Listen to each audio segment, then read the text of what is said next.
No, we're cool. It's all about art, all about art, all about art. With David Reed, Tom Galvin, and Joe Moore.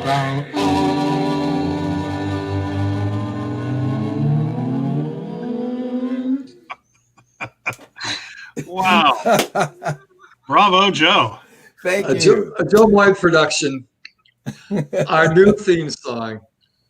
We love it. We welcome audience feedback, but we think it kind of epitomizes our insanity. So, We've And been I talking about sprung it. having our theme song, like formalized for over a year. Now we've got a new name, new brand, new theme song. And thanks for bringing it home, Joe. it's I was pleased that it came out as well as it, and I was loved to spring it on you too. I was like the guys heard it about 5 minutes ago. it's our new theme song, our new name, our new year, New year. and the same old guys. But we'll Halloween. try to come up with some new things and some new folks to talk to this year. So we're anxious to be happy to be back, and good to see you guys Likewise. on art. What are we called now? All about arts. All about art. All about art, all about the arts. Hold on, let me check my calendar for the year. Well, Yeah. the other 800 Well, events. if we stick with all about arts, we're right up there with AAA Insurance at the top of that's the true. telephone book. So Oh, hey, look, we're top of the we can list drop every the time. promotion. It says all about the arts in the official calendar, but do you like all about art? All about the arts is fine with me. Yeah. Yeah. Okay. So yeah, I'm not. Anyway, so we're here starting a new year, Hey. and we go ahead, Joe. Tom, I ran into you out at the Hammond Grove. You and Gail were out Yeah. there walking, and you mentioned to me that you'd come up with something completely new for our musical intro there for Weird News. Well, yeah, but I really haven't. No, Work in progress. Weird News is on hold in the way that it was presented last year, with a strange thing that happened in the arts.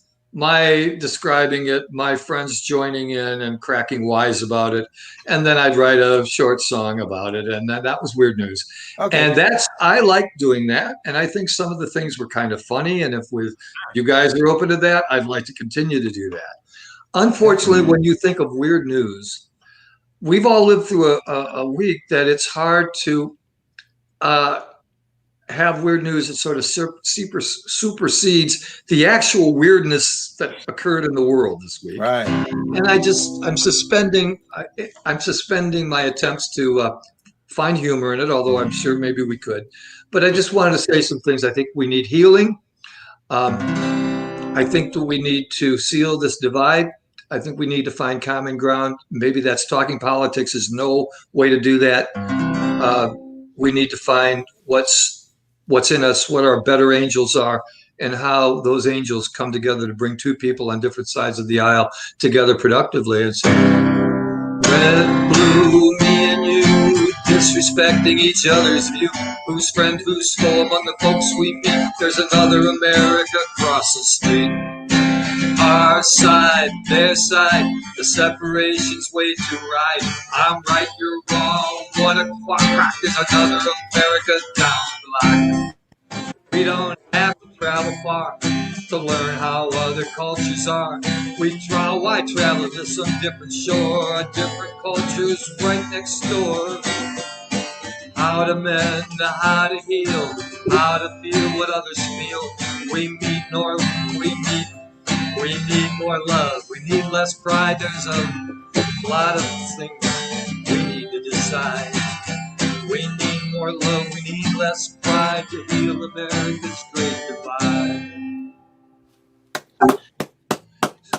Tom, I knew you would find beauty in the storm through your art here. So thank you. I want to done. as I said, I wanted to do one more thing in lieu of weird art, weird news. This is a poem, and then we're going to go on to David telling us all about what's going to be going on in the arts and locally. But just let me finish up with this. poem called Riot. I wrote this poem, full disclosure. Hatred seeps, an unlikable word, but seeps, like rusted water mains leaking through walls, like sudden starts of bloody noses, seeps like trickling arrivals rushing to the riot before the crazy dam breaks, and a sea of stupidity seeps into streets, overflows, floods with fools in Viking helmets, naked chests painted red, white, and blue, smashing, trashing more than paintings, more than podiums carried off by toothless guys in muscle shirts who trashed what's yours, what's mine, what's free, and now must pay, wash the paint away. Your maskless face is easily traced. They've got you. Do your time in jail, in shame, in your brain, small doubts, small self-doubts, slowly seeping in. In lieu, that's what I've got in lieu of weird news. And so things happen. That's my comment about it. Whatever anybody else wants to say or not say is up to them. But I just pray for our country. I pray for open hearts and open minds and connection among people. I thought maybe we could start our first show instead of just making fun of something, which I love to do, but supporting an idea. That's absolutely perfect, Tom. Thank you for both of those creative pieces. And I mean, that in and of itself is a great part of what art is about. I mean, it can be celebratory and just beauty for beauty's sake, but to process these crazy events, and not just the last year, but the last week, as you point out, and to do it in that kind of a thoughtful way. And it's just, thank goodness for the arts and allowing that creative outlet for you and so many others that and all of us who maybe don't have the artistic gift, but really appreciate that alternative way of looking at it and trying to sort it all out and make it better as we go forward. So, yeah, we don't want it to be too tough a time to love our neighbors. We don't ever want it to be too tough to be able to love our neighbors. Absolutely. Love's in short supply. Yeah. Boy. Hey, but Valentine's is coming. There you go. That's right. Home. And we've got a program for Valentine's Day, but we'll talk about that. Yes, I knew it. I knew you guys would come through. Well, as I've mentioned in some of my newspaper articles, it's and you all know this, you're planning all kinds of stuff way out and just planning life in general. It's kind of weird planning a year of art and culture related events. And there's so many variables, so many unknowns. I mean, just basically, are we real or are we Memorex, And to borrow that old ad, can we do live events? If so, when? We don't know. And oh, by the way, we don't know. In fact, it's so crazy right now. I think we're all familiar with the wonderful publication the Appeal Democrat puts out each year called Explore YubaSutter. And it's kind of a starting point. It's a guide for event planners and members of the community and visitors.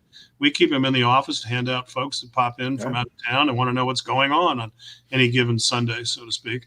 And it's they've postponed publication. We submitted our 25-page document with all the things we're doing.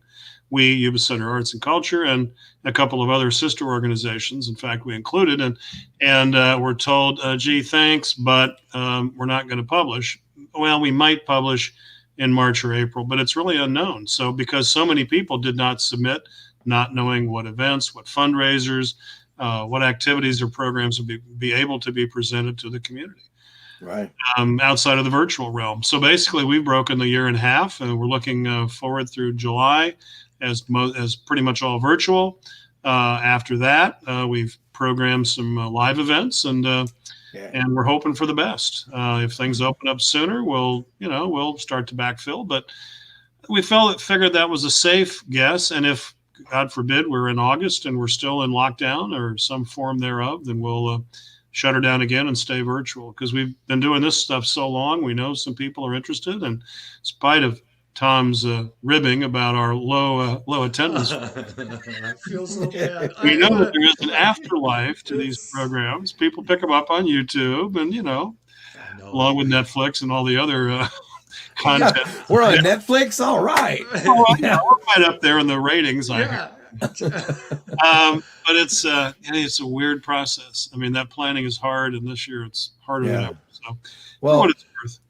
yeah, we've been running into some difficulty with virtual stuff. I'm friends with Krista Higdon on the Sure. our YubaSutterArts page Yeah. online, and then Deanna and I we actually reached out. We were hoping to restart the couch concerts in the beginning of the year, and there was no real enthusiasm. There was a couple artists that said, "Yeah, sure," but the rest of them were like, "Yeah, we don't really have the time." And Oh, the art. It was lack of interest on the artist part. yeah, on getting artists to show an interest. And I've got a few ideas and stuff, but actually Tom's got a new thing. I'll let you talk about your changes, but I was actually thinking right along those lines about trying to start some grassroots programs similar to the new. So I think people are getting tired of the computer. For sure. I'm going to, the songwriter, it was originally called the Songwriter Slam. Yeah. We decided that's too we know what kind of like poetry slams are in big cities, and whatever our conception of slams are from movies, a rapidity and high energy, a kind of a thing that turned out not to be what we were doing at all. And frankly, attendance was pretty shattered by the pandemic. We just didn't get much on air virtual support, like Joe said. So I'm inviting people I know around the country who are singer-songwriters themselves, or can, because of their love for a particular singer-songwriter. For instance, Frank Sorge talked a lot about Jon Stewart when we interviewed him. Jon Stewart from early the Kingston Trio, and then he was California singer-songwriter, but well known to a lot of the people in our region and all through California primarily, but around the world he was known. Smaller celebrity, but Frank Sorge loves him, so Frank could come on and do a Jon Stewart set, talk about Jon Stewart's life, talk about who he was, his history, what it meant to Frank, and so it's just, I'm not going to just sit there and hope that people sign on. I'm going to ask people to come on, and Joe, yours could be a mixture of your songs. In your case, I would think your songs would be a pure singer-songwriter presenting your songs. But if there were the favorite song you love, the influential song for you, it would just. But the key is that it's all about your original songs. In some cases, being familiar enough with the original songs of a favorite artist that you can sing them, and also talk maybe a little bit of interesting ways about where this song comes from, what this, so you're telling a little narrative about the songwriter. So if we get limited audience, like you say, David, and I'm apologizing now and will not go for that cheap shot again. I don't know what it is. My smart ass nature says, "Oh, I got to tell a joke now," and it's a bad one.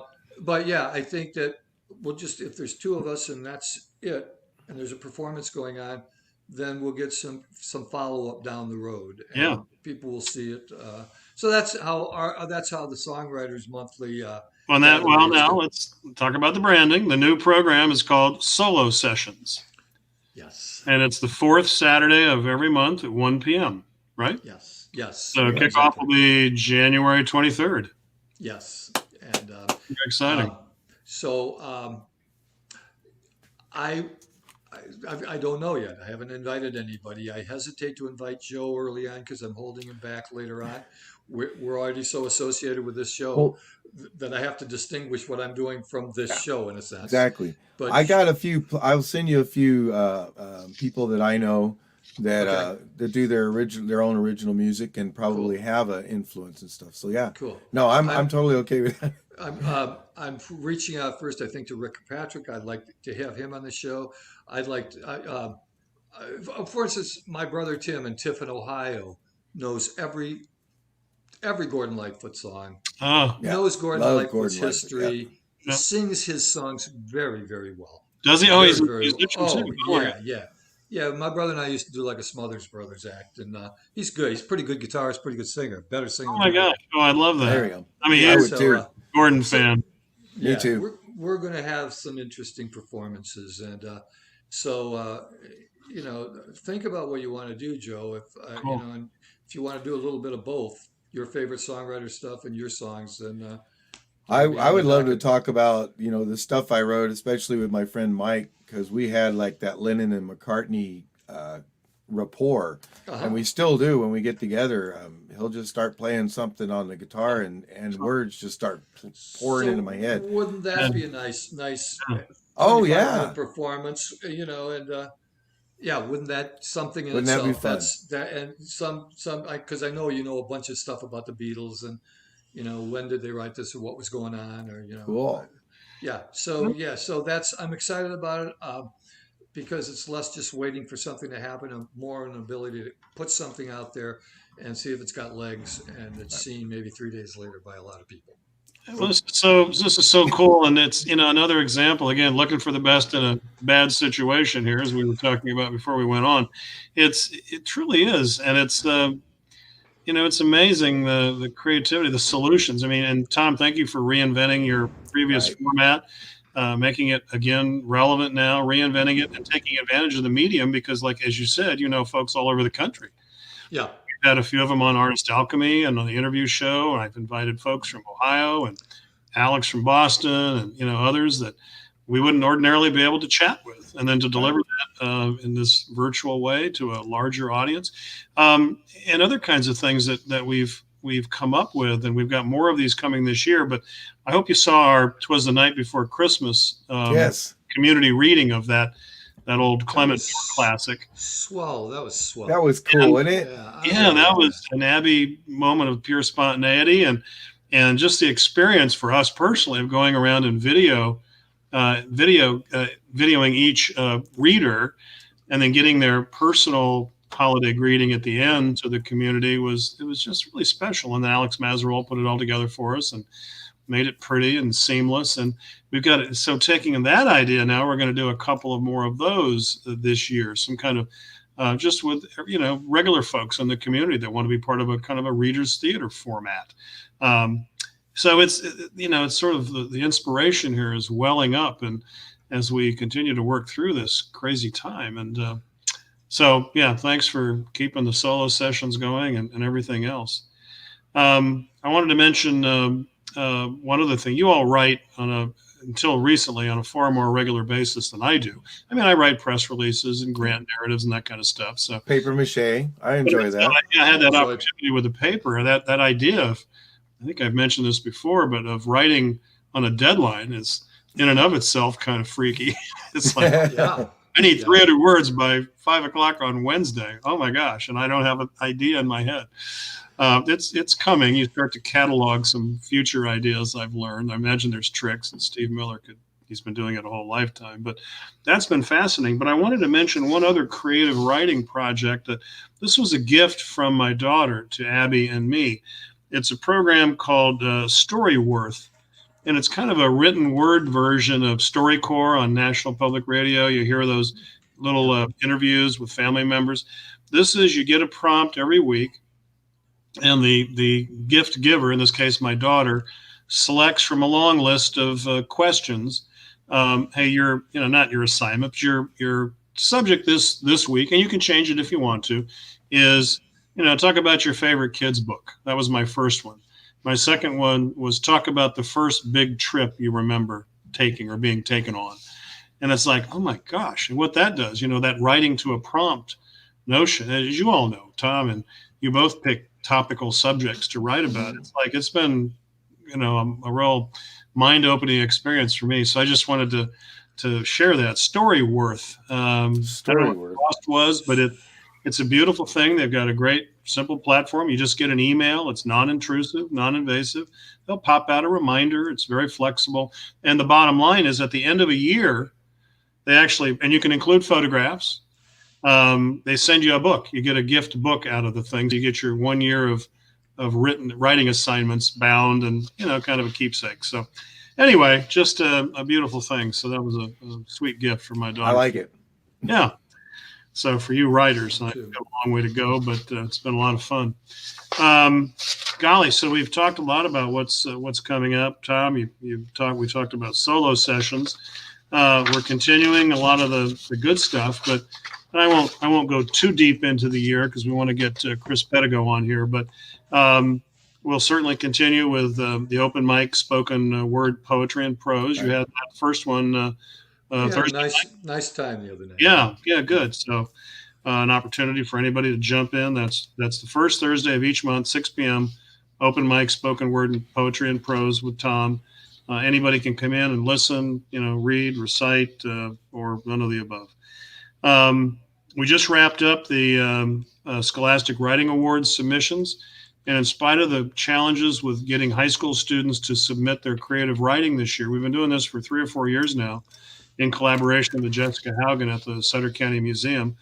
Shantae Arroyo has been running the program for us this year, and we've got close to 70 submissions. Wow. And that, as much, I think, as any other year in the past. So in that case, it's always been sort of, submitted to an online portal. But of course, the in-person ceremony, award ceremony, will have to be virtual. But I'm just really pleased that we could sustain the Scholastic Writing Awards. In fact, it was mentioned on Sunday morning this morning when they did the interview with the president of the Scholastic Book Publishing Company. So it was sort of fun to see that. So, David, I wish we could get this Shantae on the air. I wish people We could will. actually. I wish we could see her. I mean, if they. Well, is she? Nice. She's hiding backstage. Why don't she just pop in here? Actually, what a coincidence that she would be here. I can't believe that. She may be napping. Oh, really, Shantae? It's Oh no, there she been a rough day. There's Shantae. And Here I am. You tell us the final tally was 89 submissions. 89 total submissions. 89. Believe it or not. 89. Right on. Yeah, we had about, I believe it was exactly 50 students who participated, and altogether they submitted 89 things. We have a little bit of everything. We have portfolios. We have one dramatic script. We have science fiction, fantasy, a lot of poetry. We had over 40 entries for poetry. So yeah, we got a lot of students involved. Trying times bring out poetry. Thanks for dropping in, Shantae. Yeah, thank you. Thank you, guys. What a coincidence that you were here tonight. For those who may not know, Shantae Arroyo joined us earlier this year as a volunteer and is now a full-time arts and education coordinator, and also does a fabulous job for us on social media. So thank you, Shantae. Thank you so much, guys. Everyone. Right. Bye. And she puts up with us every 2 weeks. So that's amazing. That's so we've got Artist Alchemy, the now bi-weekly interview show. That's another thing, boy, doing an interview every week. It's if you do it right and prepare, like I try to do, it's a fascinating process. So we're delighted. Our first one this year will be this Tuesday evening at 4 p.m. and we'll be welcoming our old friend James Oxner, who's the head of library services for Sutter County. So a lot going on over there, big remodel, doing remote pickups during the remodel at the Sutter County Museum. So he'll bring us up to date on what's going on there. 2 more things real quick. And we'll get Shantae on maybe on the next show to talk more about this because it's not starting until February. But look for information about the Reel Book Society, Reel as in REEL, like an old-fashioned film reel. Shantae's put this new program together where it's sort of like a film and book club, all virtual, of course, and she'll be streaming films and they'll have discussion, reading the book and comparing and contrasting. So that'll be a great new program, the Reel Book Society.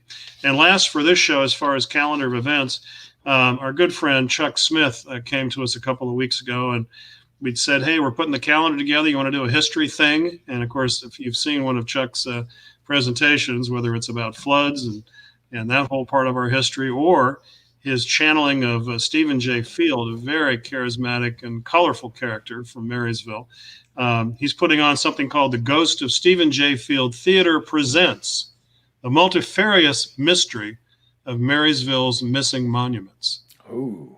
So Chief Justice or Supreme Court Justice Stephen J. Field, in the guise of Chuck Smith, or vice versa, I guess, will be talking about a number of the historic figures from Marysville. The Maidu Indians to start with, but Mary Murphy, Donner Party survivor, and lots of other James Beckworth, other really, really interesting folks.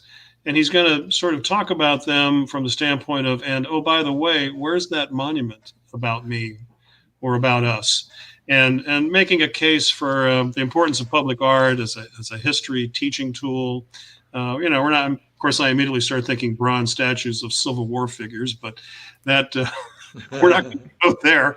But other statuary and monuments of some sort. They come in many forms, of course. So, but where someone can go out and read a thing and not have to do a whole tour and suddenly get a quick overview of the history. So that's one of our goals, is to bring more public art in the form of history monuments to the community. So we'll look forward to Chuck's presentation. That's virtual, of course. YubaSutterArts Facebook page and YouTube channel, January 16th at 7 p.m. So watch for that. Thanks. Shall we bring on our special guest? Oh, of course. That's a great idea. Speaking of history, that was a perfect segue. Wasn't it? Segue. Welcome, Chris Pedigo. Welcome. If I may, just quick introduction before we open it up. I was trying to remember, Chris, and the first time I really had any real long conversation with you, I think we were actually on camera then too, and Yes. we were up at the 420 building, and Barbara Burton from Oregon House was doing some kind of video project, and she wanted to interview community members about basically art and culture in the community. And it's still out there on YouTube, I think. We should look at that again and laugh, because I didn't know anything from anything back then. You were here and already had lots of ideas and about what we needed to do, what had been done and what needed to be done. And so we were being interviewed. Well, and then next thing you know, you're a Marysville City Councilman, and then you're on the Sutter Arts Board of Directors. And now you're on the Board of Directors at the Mary Aaron Museum. And you and I are both on the I've got to make sure I get it right. I'm still learning here. The Yuba County, I've got notes, can you tell? Yuba County Historic Resources Commission. And so we're doing a lot of history stuff and talking about, what else we can do, maybe with some grant money and what have you. But welcome, Chris Pedigo. Well, thank you. And that was my first on-camera interview, besides when I was interviewed by the Appeal Democrat for the website. Oh, So really? that was, I think we were on for about an hour and a half. Went on forever. Yes, it did. Now, I'm a salesman. I don't have any problem talking for an hour about something I believe in, but, Right. you did great. Well, it's interesting because I've been listening to the whole dialogue, and since I came to Marysville, it's about an experience, and it's whether it's art or whether it's history, it's about that experience. It's traveling through our city. I've taken lots and lots of photographs. Many people know that. I take great pride in the showcasing of the stuff I take. And, a lot of it's about the parades and the events that are going on in the city. And to me, if you can look into a picture, whether it's this week, next week, or 20 years from now, it's the experience. If you can get people to remember why they came and how much it impacted them, that's art and history all wrapped up together to me. You bet. Sure. Agreed. Yeah. Well, it's so important on many levels. I mean, it's, preserving these things, making them accessible, so important. And for me, it's their quality of life issues for residents who want to take pride in where they live and know more about, where they're living. And then there is a commercial aspect, the economic development aspect, where you talk about cultural tourism, and, history tourism. There's people that want to go see and learn different aspects of history. And this whole community has, if you're coming for the Native American piece, there's tons of that. We need to make more of that piece. Of course, Right. The mining piece, 1849 forward, people are fascinated by that. And God, Joe, you worked in the gold fields at one point, so the impact that had on the geography, let alone the communities. So Yeah, and consider we have the cemetery. I mean, in the virtual world, it's been a little tough, but we have Tales of the Crypt every year that draws huge crowds to come out and hear the stories from the cemetery. And there's so many people who are so passionate about history here. Chuck Smith, and I don't want to miss anybody, so I won't try and name all of them. But part of it is, to me, with the museum especially, with the school children, if you can get them in and get them interested in history and interested in their community, they want to stay and they want to learn more about it. And then they pass that on to another generation. And to me, that's why the museum is so important, and public art, and especially statues and live descriptions, with real people popping up with technology like you've done out in Live Oak, and something the museum's working on. But to me, it's catching their attention and learning all about what their community has to offer. Chris, can I just a little bit of an aside? You mentioned your photography. Yeah. I really admire the work, but you used to post it on Facebook on a regular basis. I haven't seen anything lately. What's up? I went back to work full time. Darn it. That's the crux of it. And Yeah. getting out, and honestly, there's nothing more fun to me. I work and help with the Deviation Diaries, and one of the things is getting out and exploring. And it's been kind of tough, recently. It's tough because, like I said, I'm in the public all the time, and so I always have to be careful. But I miss being out on the open road and just being out to find some of the fun stuff. And there's a lot of back roads out there, and you can find some really cool stuff and places. And there's also historic places. I love to go up to Grass Valley, to the Empire Mine, over to the coast, to Filoli, to see some of the beautiful stuff there. And to me, I think people probably get a little tired. I take pictures of the roses at the Mary Erin. They're so beautiful, and different places. But I just love to showcase what we have, because we really, truly have a lot in this community. So you haven't hung up your camera. It's just resting a little bit. Yeah, it's just resting. I was lucky enough. I did some work and I was able to buy a new camera this year, and it's a really fun one. And so, yeah, it's been a challenge to get out, but I so miss, that's the most peaceful time to me, is to be out when it's just one of those things. I love being out there. Yeah. So how do we, this is for everybody. I mean, you talk about history, and we know how important it is here. History events at the Burroughs Theater in Marysville. There's nothing short of maybe comedy night that comes close to packing the house. When we do a history thing, it's really fascinating. So we know there's an appetite for it here among the locals. What is it about history? How do you get others engaged? I mean, getting over the whole, oh my God, I've got to go to my high school history class, whatever era. There is a thing, unless you're, a geek like me, and, might have liked some of those classes, but it's maybe not everybody's favorite thing. How do you get people excited about history? How do you get them to engage with it? What's the secret sauce? Anybody got ideas? Well, I'll wade into it. I've gone to Chuck Smith's performances. They're good. They're very good. I think what draws people's attention to me, why I'm interested in it, it's a connection to me. It's, wow, I remember that when I was a kid. So if you did a whole story on downtown D Street in the 50s and had some old movies, it's a personal connection. And sometimes the things are controversial. Obviously, you can find some pretty controversial historical events even in our local community. But to me, it's got to be the right story. It's got to really catch people's attention right off the bat. And that's a hard nail to hit. That's a good point. The stories of it. It's okay. Here's this interesting. I mean, to me, the Mary Murphy story, a survivor of the Donner Party. I mean, that one's got legs that, and a lot of people long before I learned about it, know this, but what a story. I'd like to see more done just starting right there. Right. Let alone the Maidu and all of that, and the rich history of the indigenous folks, but that Mary Murphy story is the one that just great. And then the James Beckworth piece, right, and the Stephen J. Field part. These incredible characters, but you put that with that story in context, in the timeline of what was going on maybe nationally, and connecting those dots, and people go, wow, this really kind of excites me. I'm interested.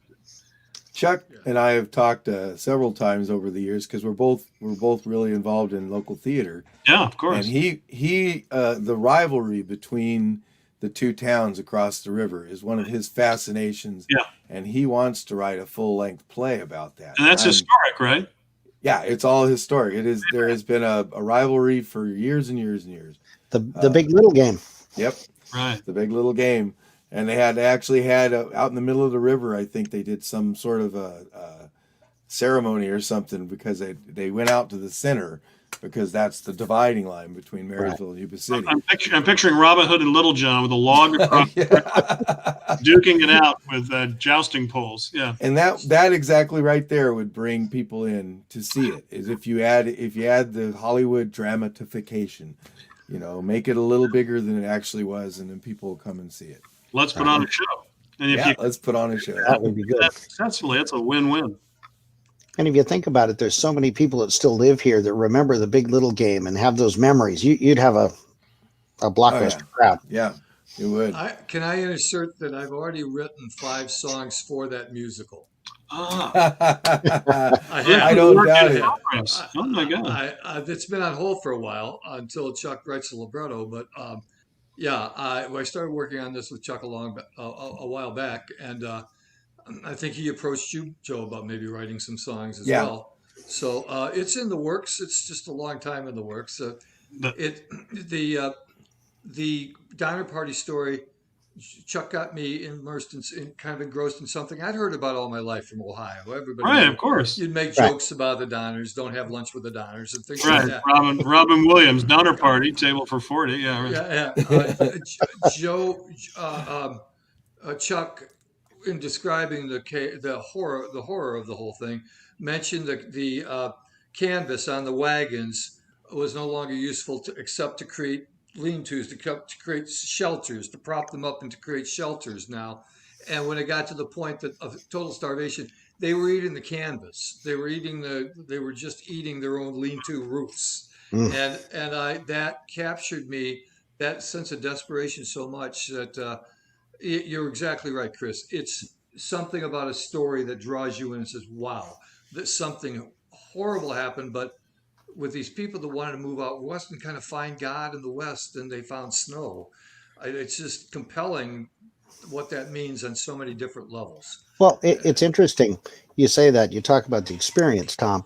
I read one of the journals, and there's so many of them out there, but I remember one of the stories of the survivors was on Christmas. I think it was New Year's Day. They were melting ice from the snow in their little teacups.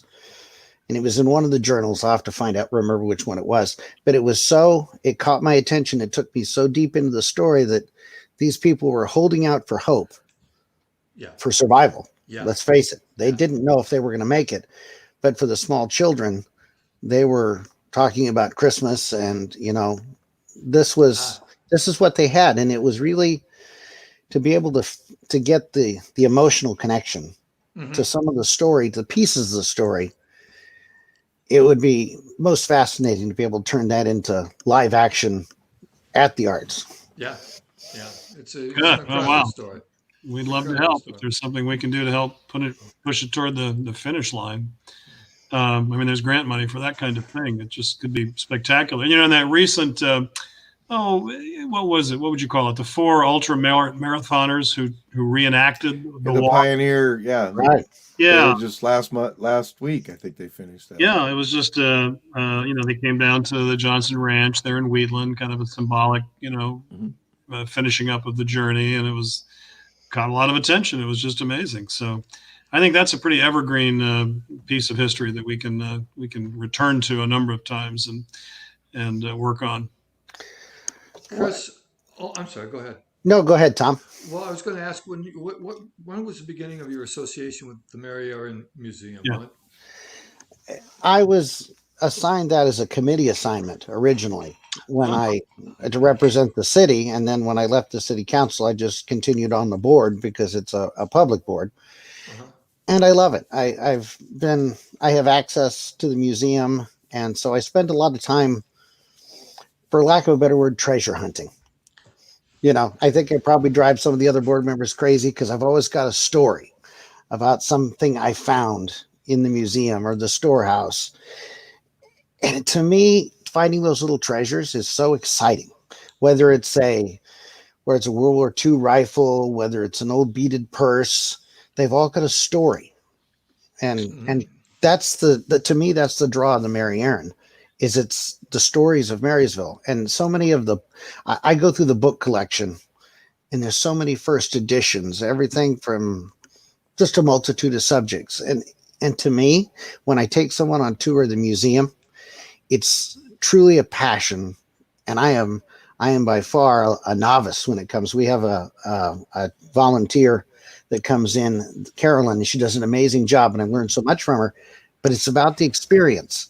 And everybody laughs and jokes because we have a doll collection upstairs, and that's the first thing I take the kids to when they get up the stairs. And I get the funniest look sometimes. People like, okay, it's the creepy dolls. But you know what? You would be surprised how many times on children's tours with school kids, how fascinated they are by them. And they can look at their clothes, and you can explain to them what time period they're from. Yeah. And to me, they'll remember that. Yeah. Yep. That's a good point. I was gonna one of my thoughts for questions was, how do you hook a young person? Why should they care about going into this old house with furniture that looks like pictures they've seen of their great grandmother and father's? It's like, what's the point? But something like that, a relic, an icon, not an icon, but an object, something that's relatable. I mean, dolls are still a thing today, so they might move on their own and articulate, the eyes light up, and God knows what else. But yeah, that connection is the key, isn't it? And to me, I think it is. I've always felt that historic things like the sequoias and stuff, they have a different presence. They're can't say more real, but they just seem to have a more significant weight. Like you say, I'm always been a bibliophile, and I love first editions. I have a Tom Sawyer illustrated by Norman Rockwell, which I just treasure. Yeah, whoa! And to hold it, smell it, know that this book's been around for 80 years, and how many people have read it and stuff. Yeah, I totally relate to what you say, Chris. Well, and the other thing is, and you bring up the sequoias, and see, a couple years ago, we went up to the Donner Party, up to Donner Pass, and went through it, and to stand there next to that big rock, I'll never forget that. Yeah. And so whether it's at the Mary Aaron, or it's out at the Art Park in Marysville, or out at any of our museums or facilities, it's going to be the newest thing. It's going to be the Arboga Center. Yeah. It's to me, it's the experience. I've gone all the way to DC to stand in a spot where something really important happened, and driven all the way up above Murphy to, Big Tree National Park, to be able to stand or walk where Teddy Roosevelt walked or FDR visited.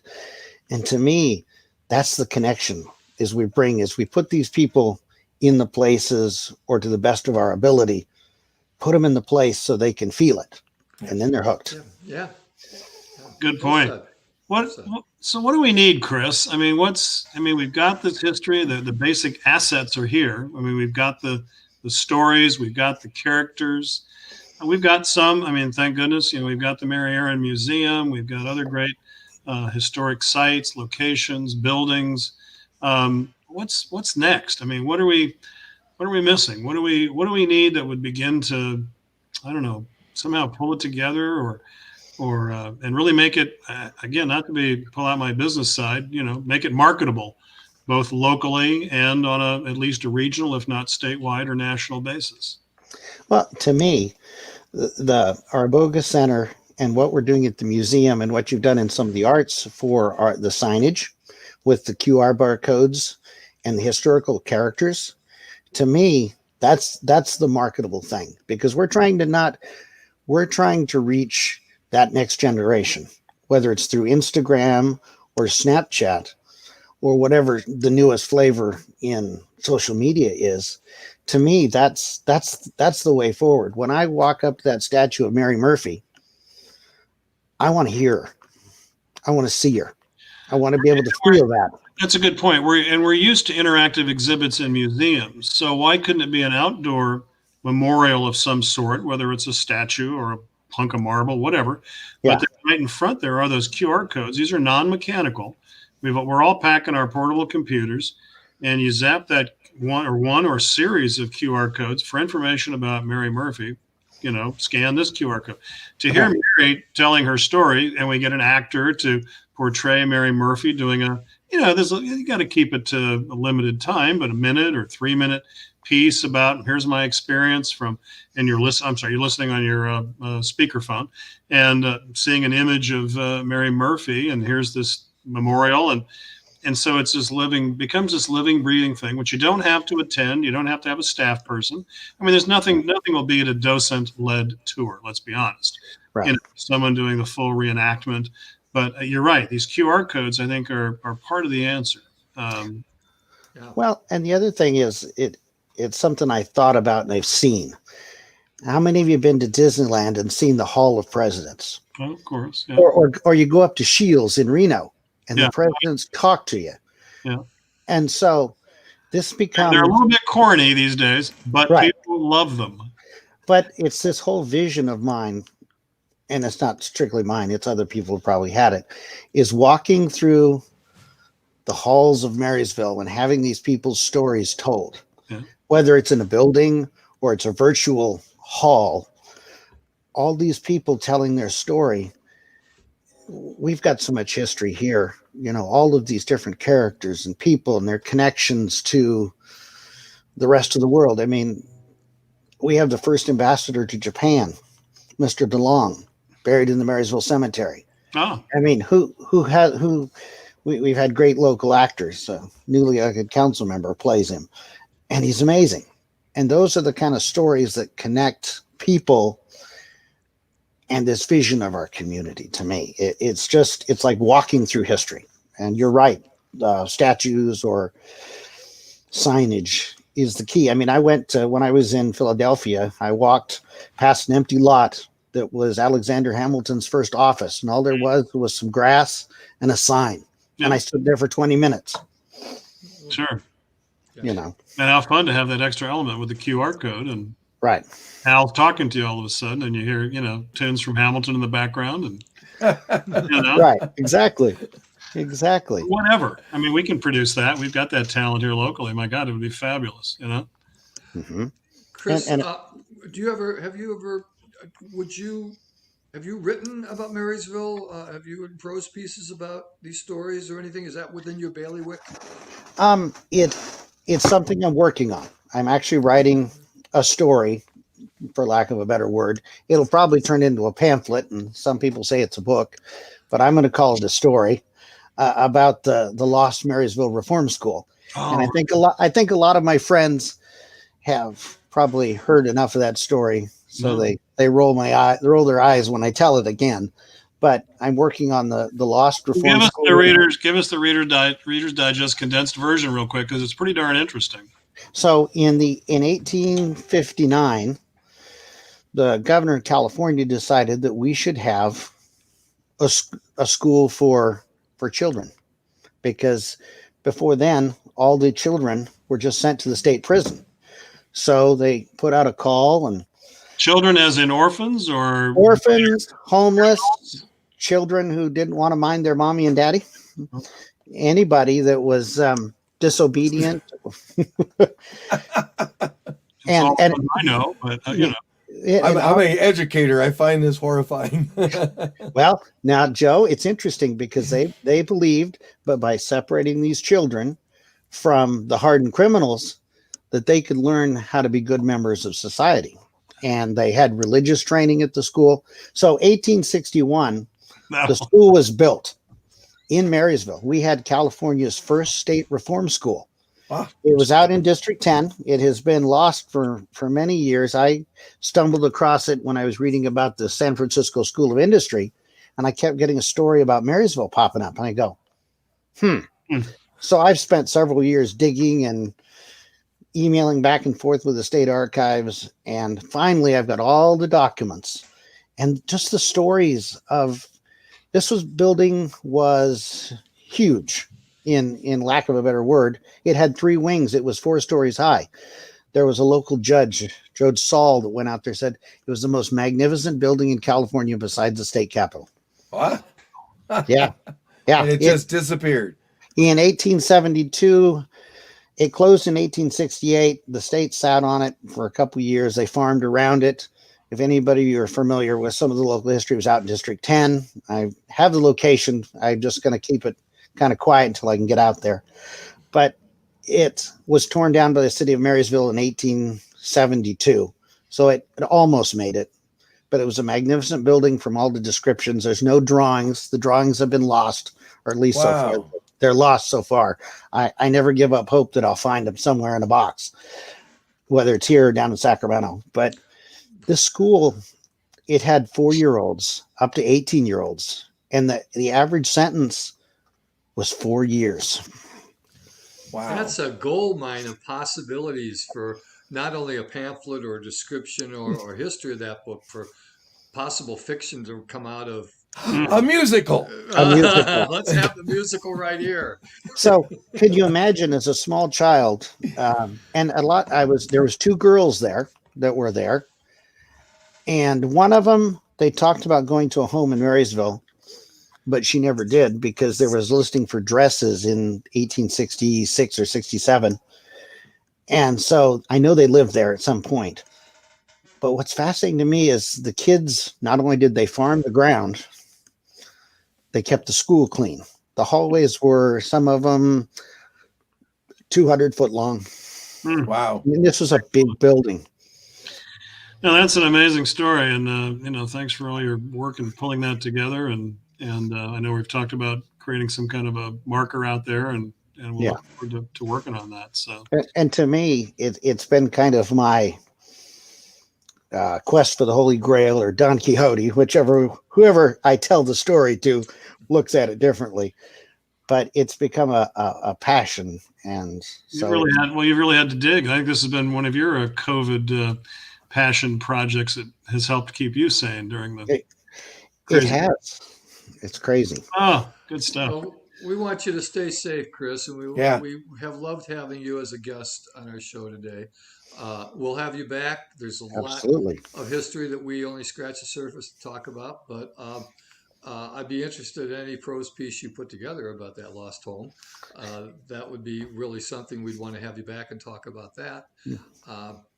But this has been a part of the culture, history, culture, arts, the way you've described it all coming together, that it's all of a piece. I appreciate that insight. And thank you for having me. Well, it's been our pleasure, I think. Anybody else want to add? Indeed. No, thank you, Chris. We'll see you at the next commission meeting. Yes, you will. Take care. Bye-bye. Thank you so much. Okay. Our pleasure. Oh, golly. So much to do, so little time. Isn't it weird? When the COVID started and the lockdown happened, I was thinking, I can write that music I wanted to do, or work on my digital audio workstation, and I'm busier than ever. It just doesn't ever stop. It's wild. Can I sing one of the songs that I wrote for Chuck Smith's Stephen J. Fields show? It's interesting. This is for the new one this week? No, this is for the old one that the old one, okay. At the theater, but it's be great. Yeah, let me just let's get a redo here. So I told you about Chuck's telling me about eating the hide right off the roof, and I don't. Can you hear this? Here come the mountain, here come the wagons coming out west. Book of Mormon close to the best. Looking for angels on the white sand. Jesus gonna take us to the promised land.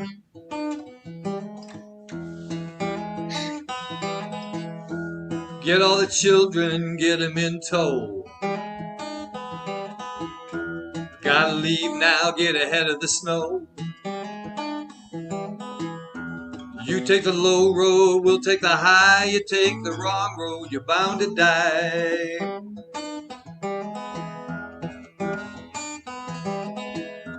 Come on, Lord, carry us through the snow.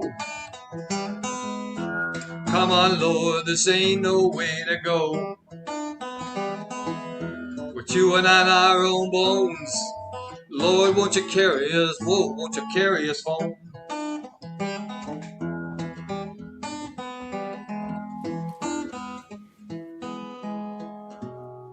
goes on, but I thought I'd just give you a little taste. I thought I'd just give you a little taste of how a story, that story, Chuck's telling me the story, telling me that little bit of about the horrors of it all. Um, it's just, he put on a play, I wrote a song, Chris might be writing a book. These horrible things that happen are grist for the creative mill. And how do we deal with, all these things? We write about them. So just to bring it all back home, last week's horrible stuff, you've already started writing about it. And that's something I did think historically, the last week, the week we just finished living through, in fact, the last few weeks have been historical. Yeah. And so what would it read like 50 years from now? Who's going to write that narrative? What's that going to be like? And it's fascinating because I'm sure the people that lived through the historic times had no idea the stories that would be told, the Stephen J. Fields and the people that would stand up and represent them. So, we could have a David Reed person playing David about, saving the art community here.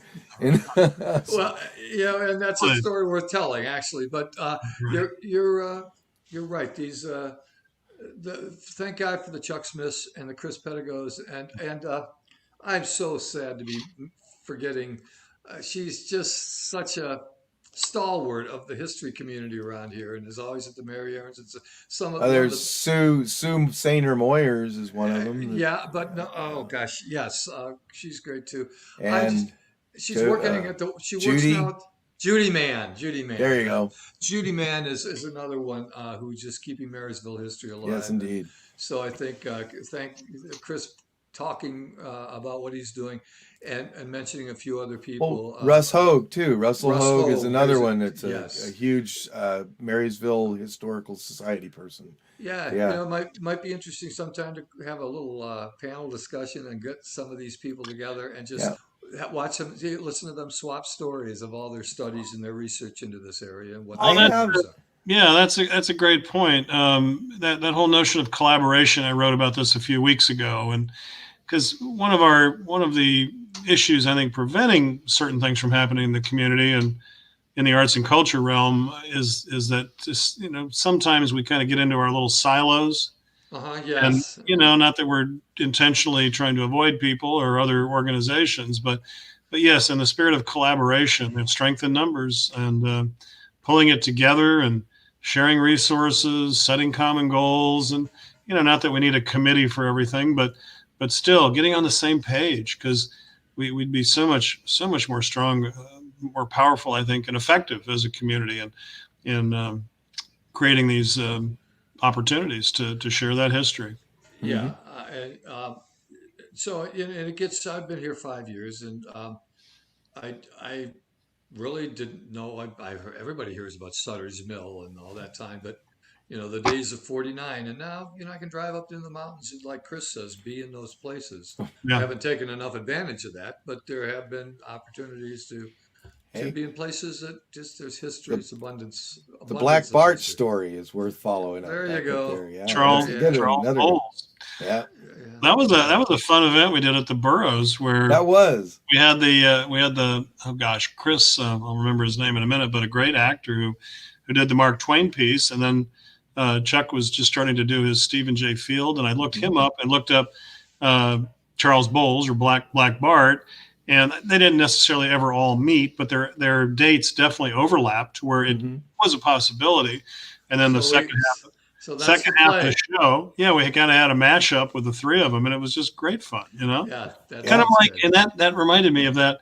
I don't remember ever really watching it. I've seen it on YouTube. But was it Steve Allen did that show with Meeting of the Minds? Meeting of the Minds. He'd have Socrates talking to Mark Twain, talking to Julius Caesar, talking to what a brilliant way to present history, Yes. Wow. It really was wonderful. And he'd select quotes and famous things and interweave it into a conversation that was fluid. And it was a wonderful piece. You ever seen those, Joe? Look. Yeah, I have, but I'm kind of mashing it together with Chuck and his stuff, and it's like, what a great idea! I think so too. Chris, if Yeah. you're still watching, we just gave you a bone there. You should follow up on this. There may be something there. So, we don't know. But Yeah. I love that format. Making it's not dumbing it down. It's just making it more accessible and more Yeah. entertaining, damn it. Yeah. Yeah, you got to know some dates to kind of keep things in perspective, but who cares? I mean, it's like, wow, these are interesting personalities. That's and the stories. That's what I want to hear. It's Well, kind of that's like what- the science fiction writers that are actually scientists. They write about what they speculate. They can't prove it, but they are the people that build those things, and they're speculating. So yeah, Well, what if? Who cared about Hamilton until Right. Hamilton? Yeah. Case in So- point. Very good point. well Very good point. Golly. Can we just give one final thanks and shout out? We were off the air for the year after the Christmas show Yeah. last year. I believe by the time that was all presented to the public, we had already done our last show. So I think a shout out to Joe and all the other cast. I was in it, Gay was in it, but I think so many people were in it that did a Incredible. great job. Janet Fry directing and Carmen, Alex. You're talking about applause. Applause, At home yeah. for the Applause holidays. for the Yeah. holidays. Was great. The tribute to Stacy, everything about it, I thought was so well done, and so much volunteerism and hard work on the part of the whole cast and crew, and so I just thought some mention of that, a final thank you And- for last season's. Absolutely, and remember that was all for a cause. It's our annual joint fundraiser with the Sutter Performing Arts in support of completing the Sutter Theater restoration. So it's still available online at our website, YubaSutterArts&Culture. And hey, throw us $10 for the cause. Get in there if you didn't see the show. There's still time for a little holiday joy.